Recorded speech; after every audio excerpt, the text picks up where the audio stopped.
Let's get right into it. There are two main ways to get rid of this malware, a manual and an automatic method. The manual method is the same as the guide we show on our website, but with one distinction.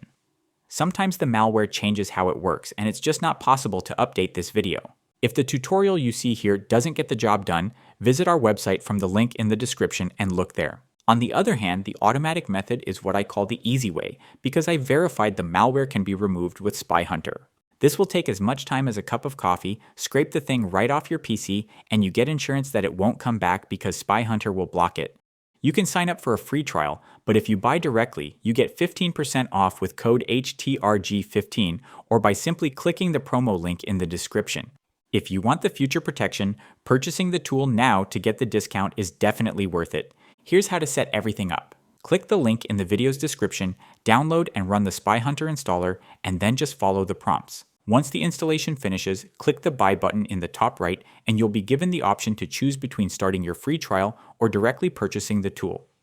If you go for the free trial version, you'll be redirected to an activation form where you'll need to enter some personal data and your credit card details.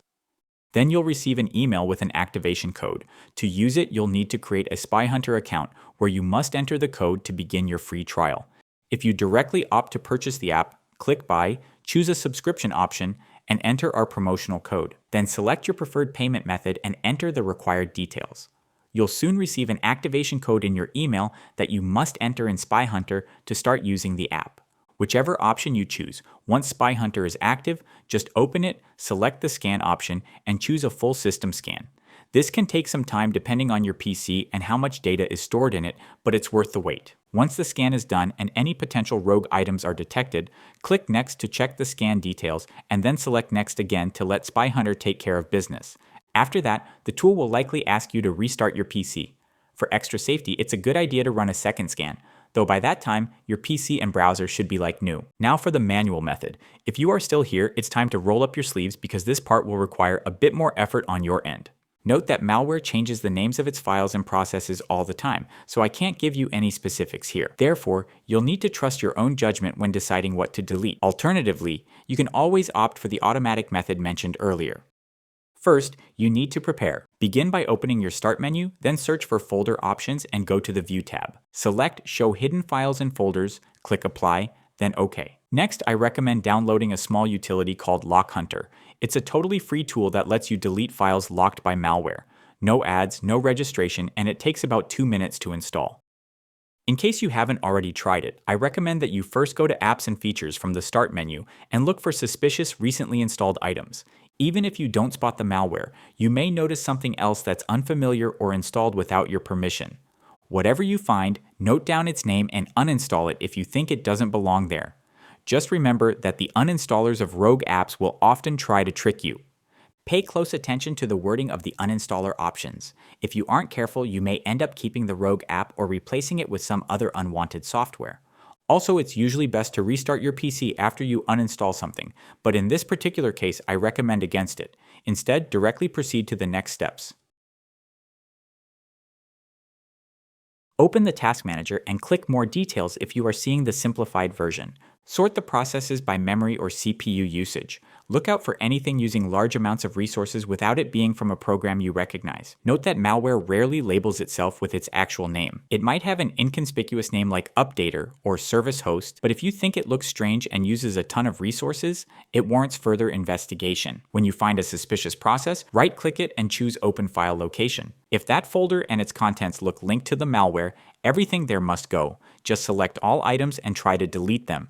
If you get an error, right-click the item that's giving you trouble, select What's Locking This Folder, and use Lock Hunter to force delete it. Once the folder is gone, go back to Task Manager, write down the name of the malware process, and then click End Task. Now you must visit the system locations shown on the screen and delete any rogue files you may find there. Once again, you must rely on your own ability to discern files linked to the malware. Generally, look for names that seem off or ones related to programs or processes you removed in the earlier steps. When you get to the temp folder, just delete everything there. Emptying the temp folder is good practice in general, so you can't go wrong with that. Open Task Scheduler from the Start menu and check all tasks one by one. Focus on the Actions tab to see what each task is set to run. If a particular one is running something strange like an executable or some kind of script file, make a note of the file path and then delete the task itself. After that, go to the file path you wrote down and delete the file that the task was set to run. Type regedit into the Start menu and hit Enter to launch the registry editor. Click Edit, then find and search for the name of any app you tried uninstalling earlier or any suspicious process you ended. Obviously, you can also search for the malware name, though this will often yield 0 results. Each time it finds something, right-click the key on the left side and delete it. Then search again and delete again until there are no more results. Now manually check the following registry keys. In each one, look to the right and pay attention to the values. If any of them seem related to the malware, delete them but don't touch the actual key. Do this for each of the listed keys, and once you are done, the malware will hopefully be gone from your system. But in case you're still getting signs of infection, remember that SpyHunter 5 is always there to help you clean your system.